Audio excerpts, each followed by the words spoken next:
Oh my goodness, everybody. Oh my goodness. I had some interesting tech issues and I'm here now, but hold on. I need this beer. I'm drinking Victoria today because we're doing the good old Mexico show. Mhm. All right, we're alive. I hope you guys can hear me. I hope I didn't mess up any of the tech. Let me double check.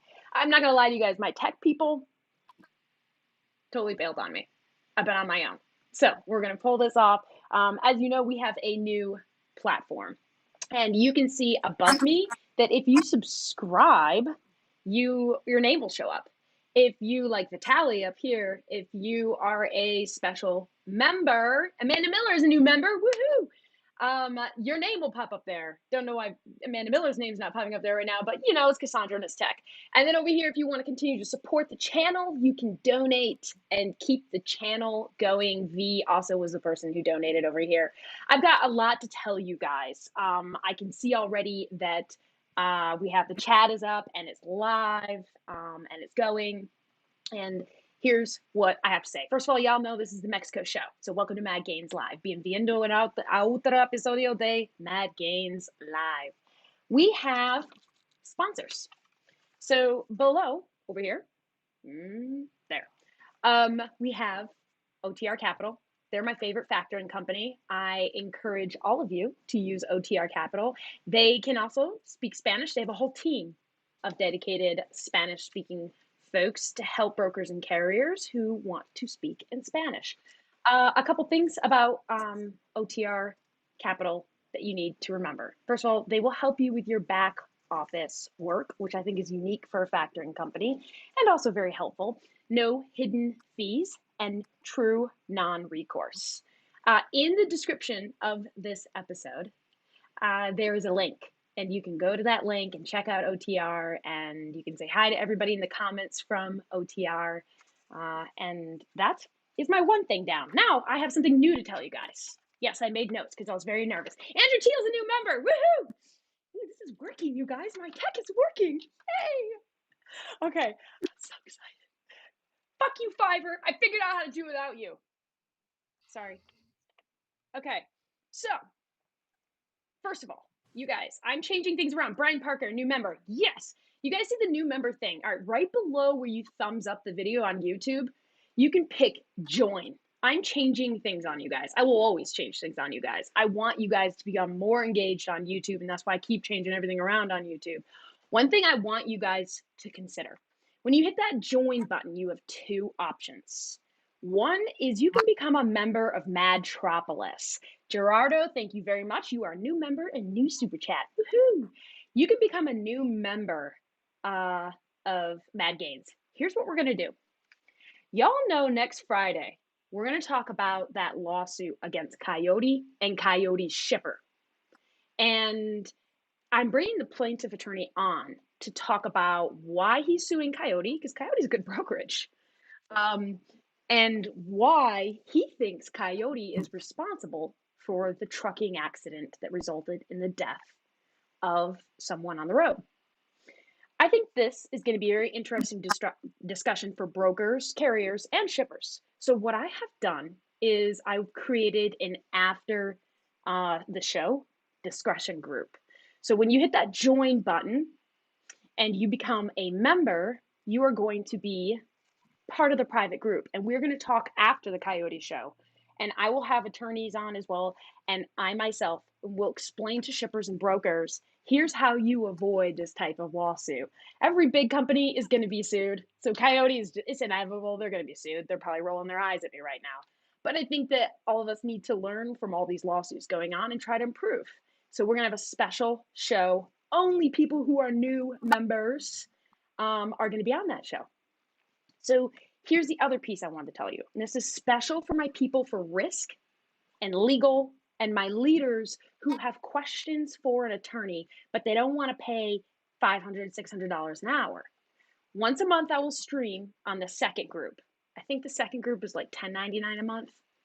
And once a month, I will stream, and you can ask me any legal question. It's got to be basic, you guys. It can't be like, listen, Cassandra, my mom's got this new boyfriend, and then she's going through a divorce, and no, it's got to be trucking. It's got to be basic.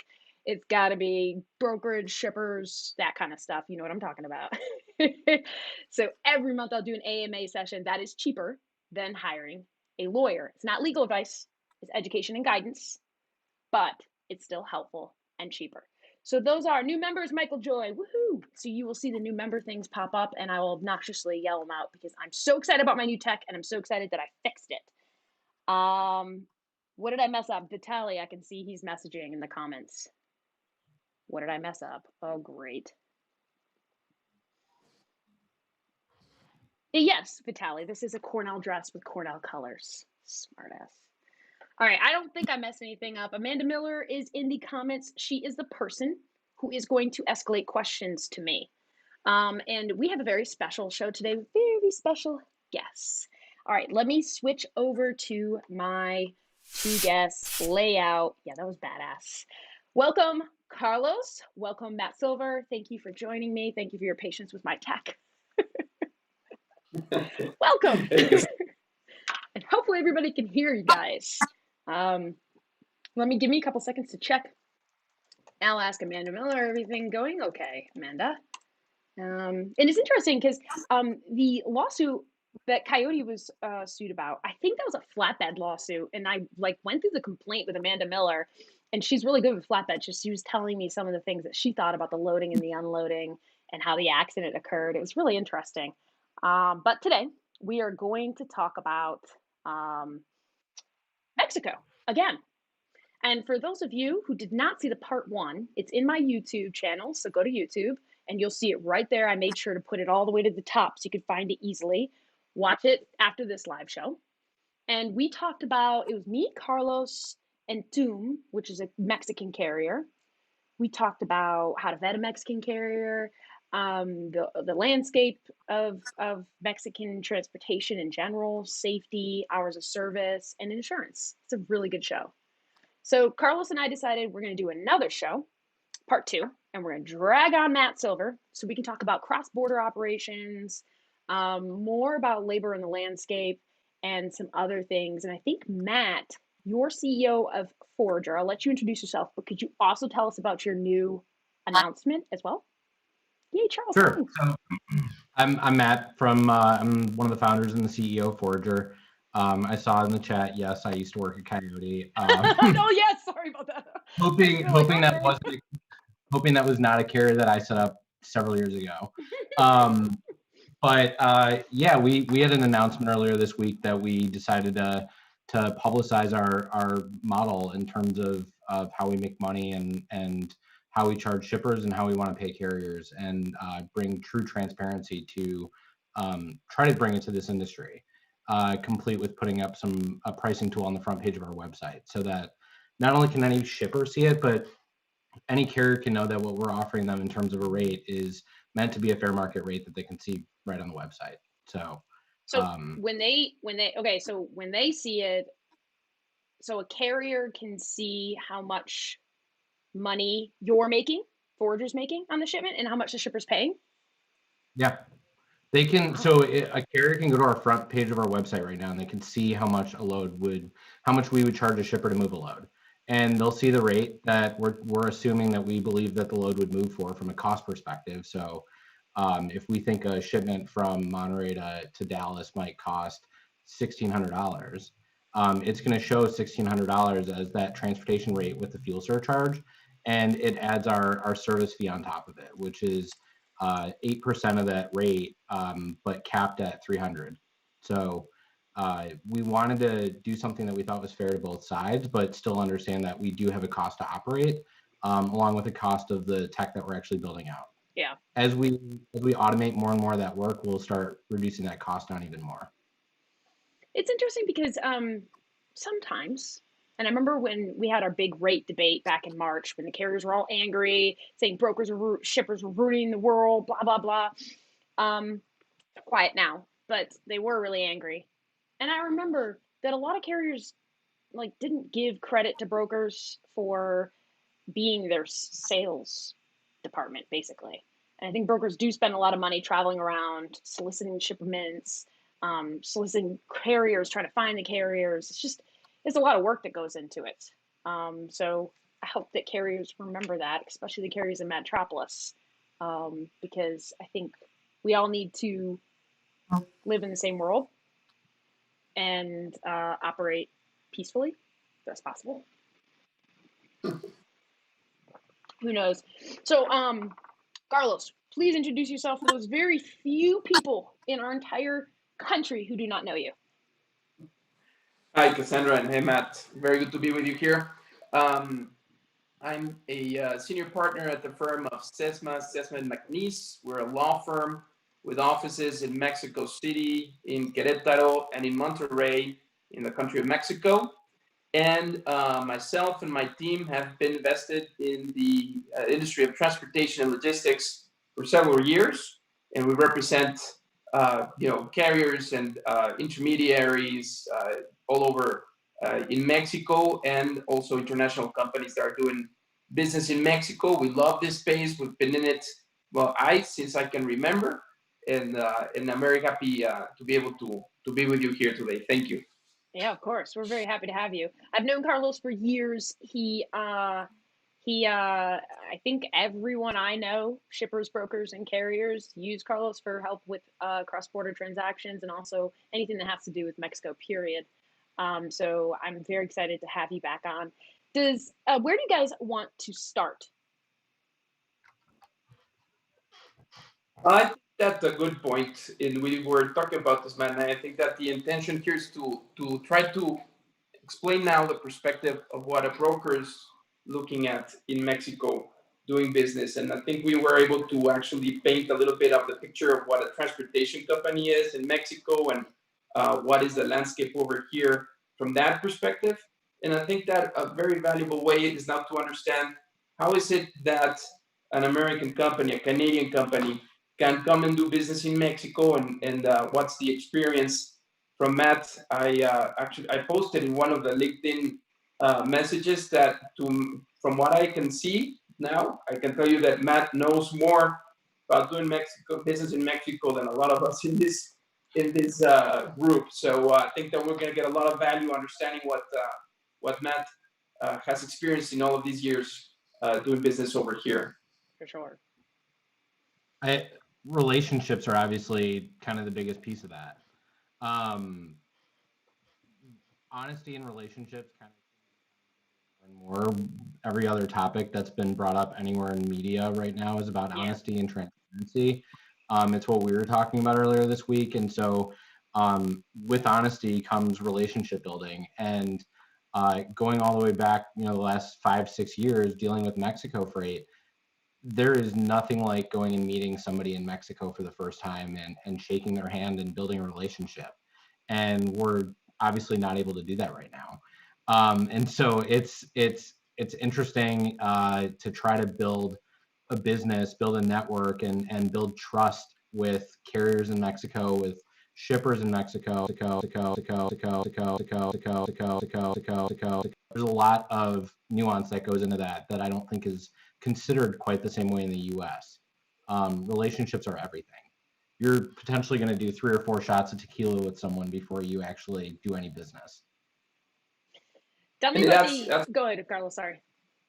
That adds a little spice to the whole thing, but yeah, I have to agree totally with Matt. The way that we do business in Mexico is certainly based around relationships, and relationships, they take a while to build up, and you have to be really you have to consider this and take the time and invest in making these relationships if you're actually going to be vested doing business down here, not only with your clients, but also with your providers. The relationship that you actually establish with your Mexican carriers is going to help you get your business while you're down here. So really the way that the carriers are going to behave and the way that the carriers are going to render the service for you will very much be around the relationship that they have person to person with you, not only company to company. You know what's so weird, Carlos, is that in the US, and we all know this, but I like comparing it. In the US, we just have these giant load boards, and we're just many of us, many brokers and shippers are just plucking carriers off those load boards. Can you move this load? Can you move this load? Can you do this? Can you do that? It's literally you've never met that carrier ever, and it's sounding almost like it's exact opposite in Mexico. Is there a difference between, by the way, southern Mexico and northern Mexico? Well, that's a very good question. I will tell you, yeah, just to clarify, we do have load boards. You know, the technologies here, and actually very much thank you to all of you guys as well, because we do have load boards. Generally, they're private load boards. They're not really, there's not specific Okay. public load you're looking for, but rather the own broker load boards or intermediary load boards. But the thing is that, yeah, you have to actually establish, for you to actually have a good relationship, you have to invest in meeting the owners, meeting the directors, and being able to have face-to-face discussion and open up this very clear element that Matt was saying, which is honesty. And you have to also consider, as you were saying, and I think that's very correct. I think that you guys are very aware of that as well in the US, which is that Mexico is basically two countries, sometimes even three, depending on the region, but it's basically two countries, the North and the South. And you have very different people, very different ways of doing business, basically, if you're in the North or in the South. And to tell you, the South is basically whatever's in the middle and down. So the North has, by tradition, been very much focused in manufacturing, in maquiladora. And as in maquiladora industry, what they need to be at is they're on time, they have to be fast about it, they're very much into the manufacturing industry, and therefore they're very direct about the way that they'll talk to you. If they're gonna make a deal, they'll tell you right away, you know, it's a yes or it's a no, and they'll tell you a no right away, and they'll be very direct to tell you what they like and what they do not like about you. And even in the South, the industry is more focused to services. So there's a lot of bureaucracy and a lot of time and involvement that needs to go into corporate structures and corporate decision making, and you have to go over levels and levels of authorizations before you actually engage. And we're not as direct in the south of the country. That includes Mexico City. And really, the way that what happens is you have to be able to interpret different layers of the relationship, because they'll tell you yes, but actually they're thinking no. And so very happy that you got the deal and everything, but that's not the case. So it's really very important for you to understand, these differences, so that you can move around easier in the landscape down here. Is that what you've been experiencing too, Matt? So I've spent time in kind of 4 core areas of Mexico: Monterrey, Querétaro, which is in the Bajío area, and kind of central Mexico or the valley, Mexico City and Puebla. And it definitely is different a little bit culturally. At the same time, everybody's really welcoming. But most of the time I've been to Mexico outside of, Baja Sur, I guess, has been for work. And so, you go to Monterrey and you're drinking Carajillos midday before meetings or after meetings. And that keeps you kind of awake for the rest of the day. And then Mexico City, though, has amazing nightlife, and like the people kind of in both sides. I haven't seen it from like a business perspective, I guess, because it's still a lot of it still ends up being relationship building. But I guess now that you point that out, and I think about some of the people that I thought was a yes and turned out not to be, I guess that would really explain that a little bit better. Oh, it does. Yeah, it does. It's so interesting. So, okay, a couple of the questions that I had for both of you, actually. What are the first things that you tell shippers? Because I tried to target for this show a lot of shippers who have new operations in Mexico. What are the first things that you kind of try to tell shippers who are trying to figure out cross-border transactions and picking carriers and what to do? Can they just, like, let's say they're shipping from Los Angeles, can they just pick the closest border crossing and just start routing freight there? So what is like the top things that you tell them? So There's a lot that goes into shipping in and out of Mexico. Obviously, you can only cross freight in certain border crossings, and so yeah, if you're shipping something out of Los Angeles and you want to go to Monterey, a lot of the time the email says, you know, cross it in Tijuana or Calexico, and that's the natural thought because that's closest to the border. But what it ends up turning into is really that the best scenario is to cross that in Laredo. Keep it in the U.S. as long as possible. Focus on getting it to the border in Laredo, Texas, and then crossing it. And you only have 150 miles from Laredo down to Monterey, versus potentially running 1,500 miles kind of across Mexico. What's wrong with that? Typically, it's not the safest route, and a lot of providers, most carriers and most brokers don't have cargo coverage in Mexico. So you've got challenges with theft and potential other kind of dangerous issues that can come along with a truck driver going along that route on the southern side of the border. And then on top of it, with theft comes, you know, replacing that stuff. And if a shipper or a carrier, or sorry, a broker or a carrier doesn't have cargo coverage, well, you're going to end up paying for that on your own. And so having to cover all of that, the advice I generally give is to keep it in the U.S. as long as possible, cross it where it needs to be crossed. And generally going north and south is kind of the other thing. So you can go straight south from Laredo to get to Monterey versus having to run from west to east. Because I've always been curious, like Carlos, a lot of people will tell me they always talk about Laredo, but I know there are other cross-border areas like Brownsville, I know is popular, but I never hear about it. Everybody's always talking about Laredo, and I always wondered why that was just the most popular location. Well, it's still the biggest crossing point, and also you have to consider that not all of the crossing points of the border crossing points allow for every tariff, every specific product tariff.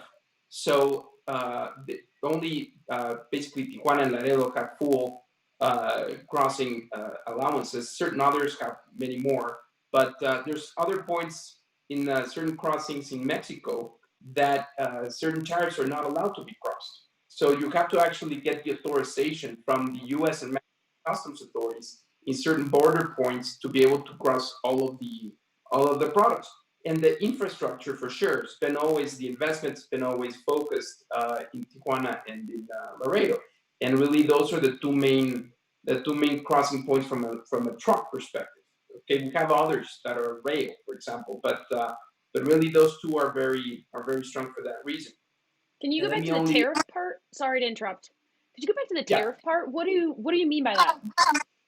Well, every product has a classification for purposes of customs, and it's called the tariff or tarifa arancelaria in Mexico, and that is a code basically to identify any product that you can imagine has a specific code, like your earphones or your necklace or the dress that somebody was telling you about right now in the chat, and that tariff is the one that will identify the product for it to be imported or exported. And not all products are allowed to be crossed in every cross point. So that's why some of the borders are not as developed as others. And really, the issue of security also plays a big part, as Matt was saying. I would tell you that if you ask me, if a shipper asked me, you know, what do I need to do if I want to ship into Mexico? Really, my reply is get a broker.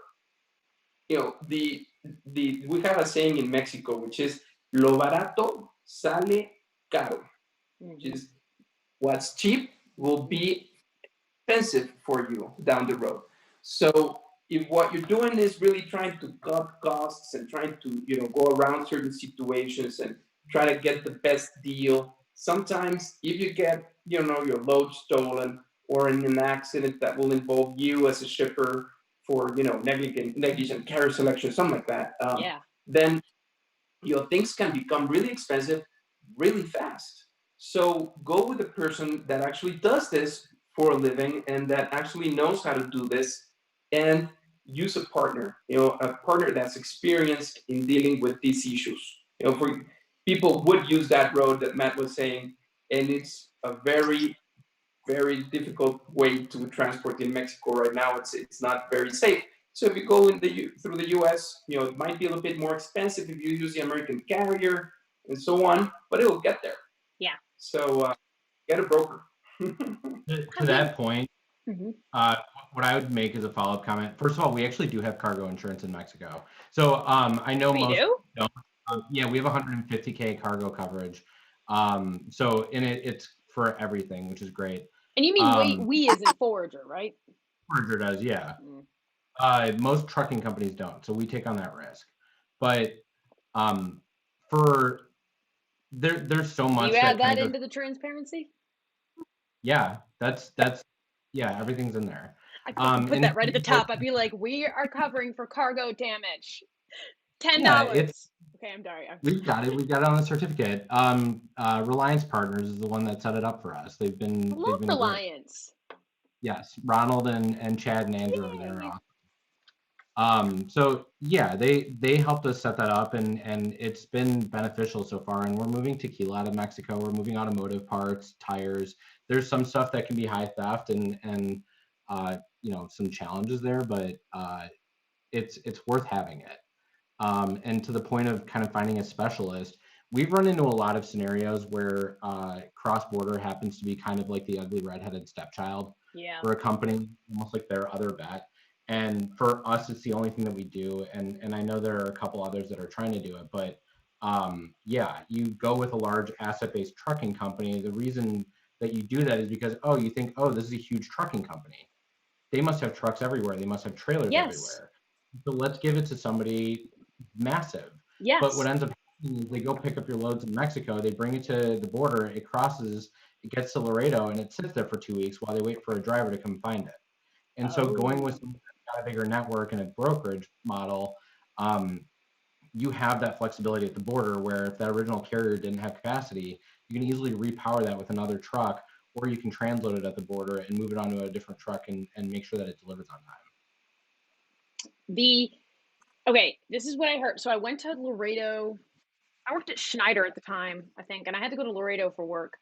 And I spent like a whole week there. And I learned a lot about Laredo. First of all, even the Mexican food is even better in Laredo than it is in Phoenix. So that's cool.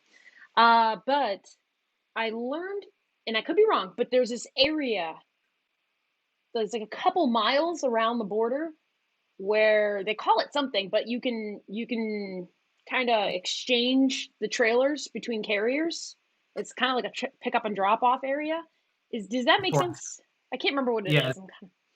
The foreign trade zone or free trade zone. So there's about a 22-mile kind of radius around the border in Laredo, Nuevo Laredo, El Paso, Juarez, San Diego, Tijuana, same thing. For the record, there's about 13 or 14 kind of core commercial border crossing locations where trucks cross. And each of them have kind of a sister city. So it's why, I rambled off those cities, and same thing with Brownsville and Matamoros. That allows a transfer truck to move directly between the border. So when you're moving a load across the border, there's actually usually 3 tractors involved in one shipment, potentially 3 different companies, sometimes 2 trailers, sometimes 1 trailer. It depends on whether you're shipping it direct or transload. There's a lot of different moving parts involved. Sometimes if you've got a B1 driver, you don't have that typical transfer carrier, and that B1 driver from Mexico will actually cross it from Nuevo Laredo to the final destination. What does D1 mean? So it's a permit or a visa for a driver that's Mexican to be able to cross in the United States. It's very similar to a Canadian driver. So when a driver from Canada delivers a load into the US, for those that don't know this, they cannot go do a domestic load after that. So if they shipped from Toronto to Salt Lake City, after they do that load into Salt Lake City, they cannot go then grab a load of detergent from Salt Lake City and deliver it in Dallas, Texas. That has can to they go backhaul back? Do you know? They can deadhead as much as they want to, but the next load that they have has to go back to Canada or to the southern border into Mexico. And so for a B1 driver, they typically have to go at least back down to the border, if not into Mexico, or they can take something into Canada if they've got the ability to service Canada too. We actually put an explainer on our website. So Chris is smiling. Yeah, I think Go ahead, we all Carlos. have I was gonna say that's why we all have a job, because it's not easy. But Yeah. So, what are the freight coach, Chris Jolly, one of my favorite people ever. He's a trainer for brokers. Like, you bring him in and he trains your people how to be top-notch brokers. So I'm always asking him questions too. So he said a good thing is for you guys to explain a little bit more about transfer carriers. He thinks that some of his clients would probably need to know what that is. The way that I would actually liken that for most people that would know this other term would be like a drayage company. So if you think about an ocean move, a container coming from China, and it gets on a boat and it gets to Long Beach, the company that goes and grabs that container in Long Beach inside of the port that has permission to go into the port, they pick up that container and they bring it just outside of the port to wherever it needs to go, whether it gets transloaded or it goes onto a rail. So transfer companies, they're trucking companies that only focus on just going right back and forth across the border. They don't do long haul typically. They could have a long haul division, but their only job is just like drayage companies. They do 2, 3, 4, 5 turns a day. So that driver will go hook up to a trailer. They'll get in line at Mexican customs. They'll clear customs. They'll bring the paperwork with. They'll go through the process, and they'll bring it to the U.S. customs broker on the other side of the border and drop it off. So it's very much like a baton relay race, where you hand it off at the border and it gets moved right across the border, and then that third American driver grabs it. That transfer carrier is just like the drayage company for an ocean move. This sounds super complex. and that, about 90% of the moves are like that.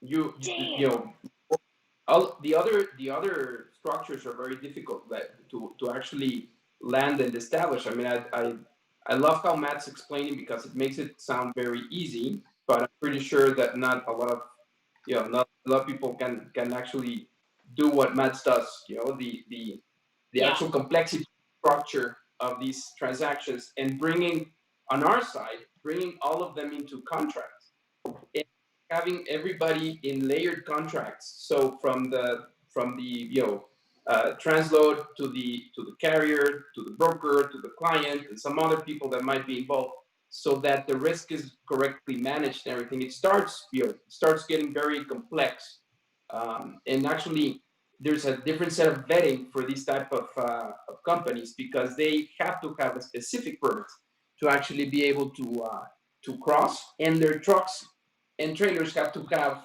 the possibility of being, the actual compliance with American and Mexican regulations. So it gets a little bit more complex, but it's a business that's, I would tell you what, I don't know, Matt, what do you think? But most of the moves actually have a Mexican carrier, actually a Mexican drayage company, and an American carrier on the other end. And generally that's how it's structured. And to give a number to that, it's about 17,000 shipments a day that are going across the southern border.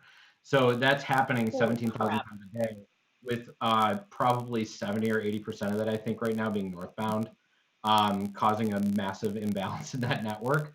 But those drivers are just going back and forth every single day. That's like the whole purpose of why we exist, is to build technology to automate all of those different things, to orchestrate it, so that you don't have to stress about kind of all of those different moving parts. Matt, who's behind you?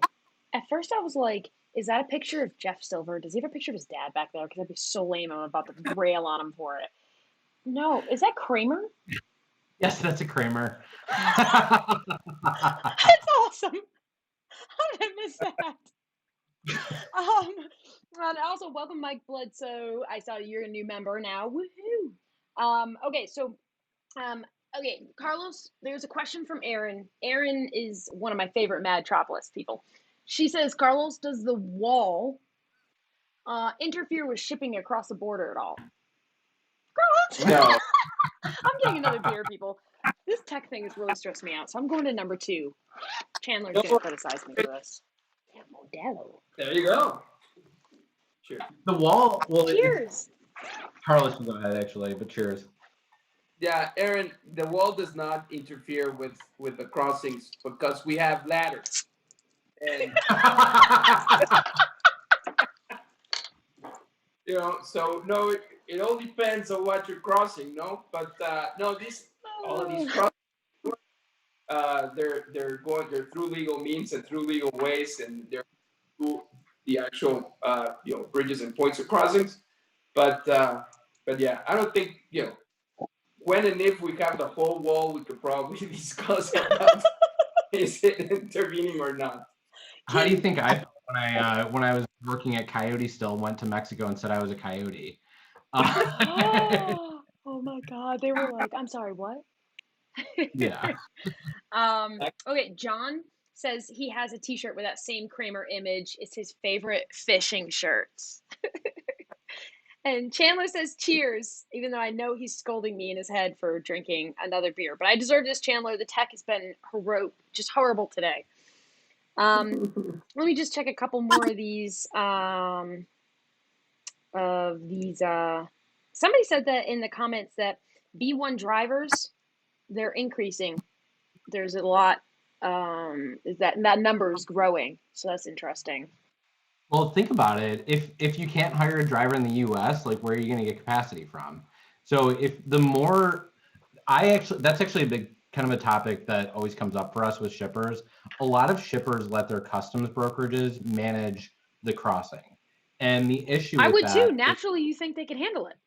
Isn't that their sure business? they can handle it, but then all of a sudden they lose out on any one of the B1 drivers, because one of the requirements for a B1 driver is that they perform the crossing and not have the customs broker handle that transfer. So when you have to kind of cut out a portion of the capacity, your rates are going to go up immediately. And we spend a lot of time talking to shippers, educating them on how to expand capacity. One of the ways to do that, there's two ways, and they're kind of counterproductive. One of them is to allow for transloading, because you can open up to the entire U.S. network. But that sucks because you have to break the seal. Is that? I would be worried about that as an amateur. No, customs opens every single seal anyways, and they'll put a new CTPAT seal on there if it's certified. And they reseal everything. But transloading is actually really fast. I don't want to take a deep dive into that, but we have content about that if you want it. But the other option to expand the capacity is to allow the carriers to do the transfer.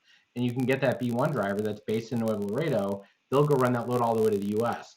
You eliminate a lot of capacity by not allowing the company to actually do the transfer, just because the customs broker wants to make an extra $100 on the load. It's so much easier to allow the transfer, the actual carrier to do that transfer, allow them to be able to move that business and be able to keep that driver moving.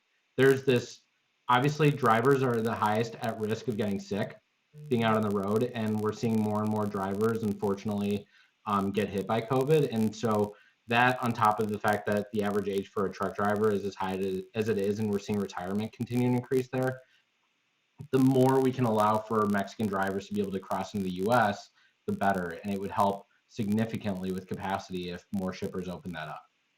Smart. Okay, so we have a smart ass in the crowd that says, never break the seal. You're going to have to go to the bathroom every 10 minutes. I just had to tell you guys that. So, well, there were times where people, if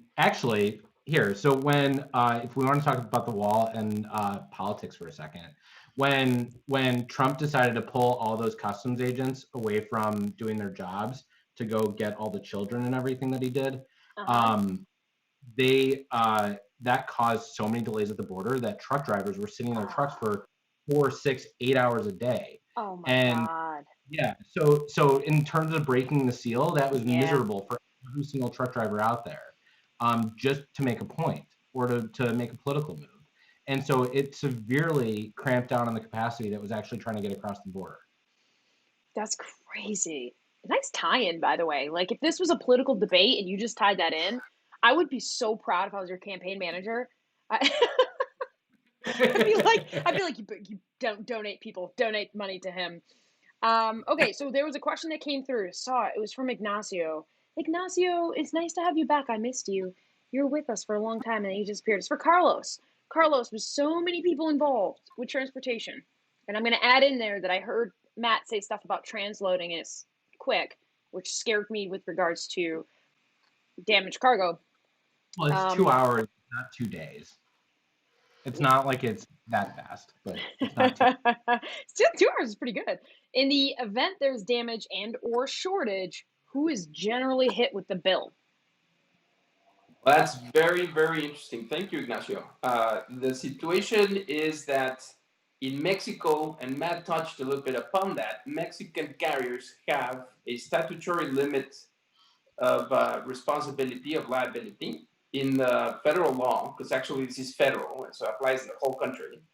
And the statutory limit is very, very low. It's an approximation of 60 American dollars per ton of cargo. So, oh no, really, here we go again, Carlos. They're going to start making fun of me now because of my math from the last episode.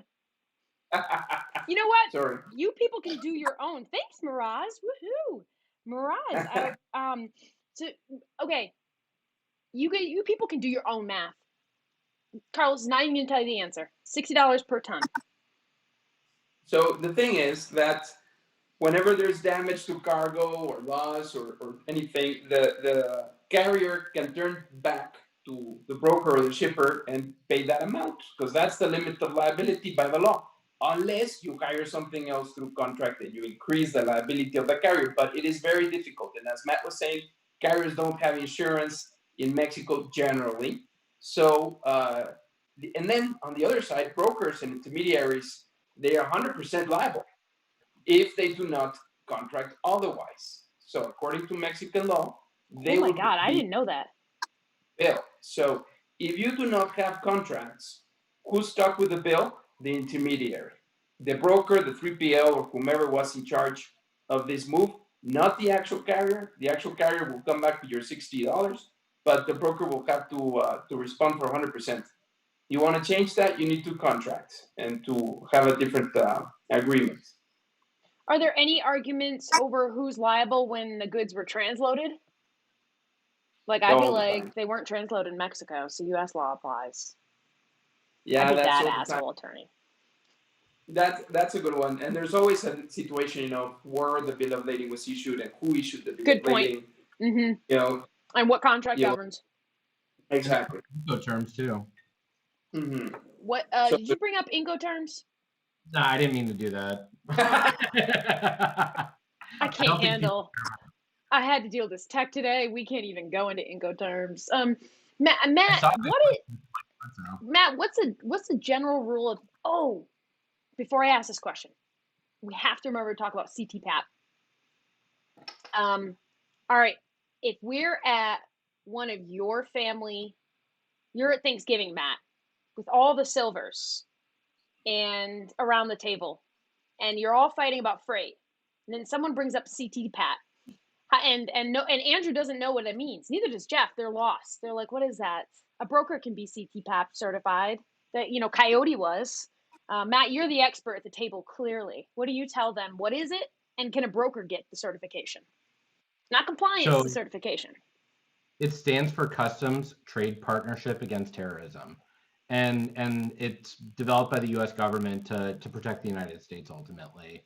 But the U.S., Mexico, and Canada participate in it, and specifically any company involved with moving goods across the border has to participate in it if they all want to be part of that kind of supply chain.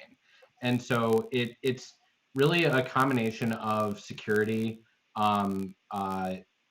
It's security. So it's data, it's the actual information, it's the stuff inside of the trailer, inside of the warehouse. It's having fences and security cameras and whatnot. So the best analogy I would give to somebody that doesn't completely understand freight would be to like being TSA pre-check for freight. And only companies that own assets can be CTPAT certified. So that means either a trucking company, a customs broker at a warehouse, or any of the facilities involved in the shipment. Brokers can't currently, but you can be CTPAT compliant, and we actually and we do our best to actually at least track the CTPAT certification of the carriers. Carlos, how hard is it to get that certification? It's not easy. Not at all. This certification actually, when for a Mexican carrier, it needs to be obtained through American authorities.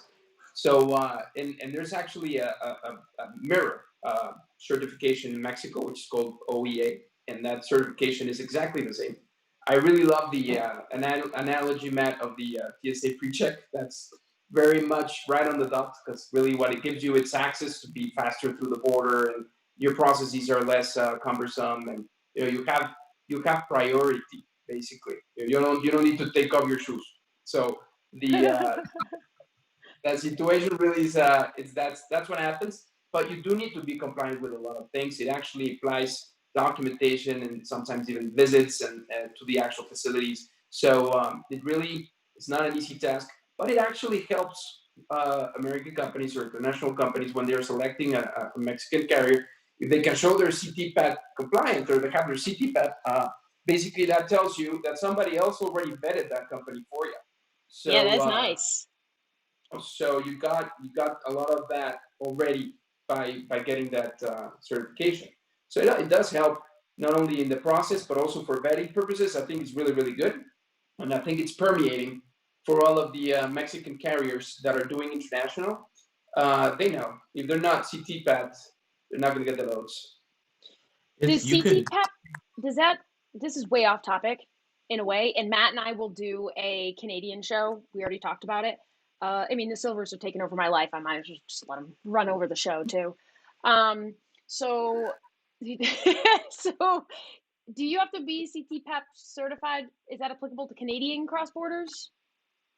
It's all about what the shipper is asking for. So the shipper, well, it's really it goes both ways, chicken or egg, right? Like a carrier, a lot of trucking companies that are CTPAT certified will not haul non-CTPAT certified freight, at least not without vetting it first, because the concern is that they can haul one load that has drugs in it that violated the CTPAT certification process, and they can lose their CTPAT certification and never get it back again, and it can destroy their business.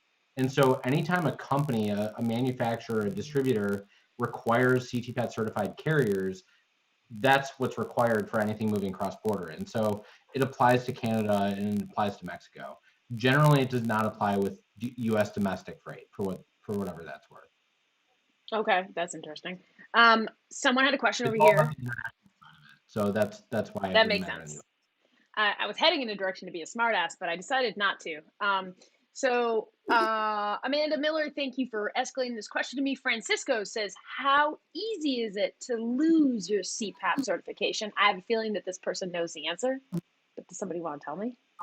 Well, Frankie's awesome. First of all, he's a phenomenal product manager. But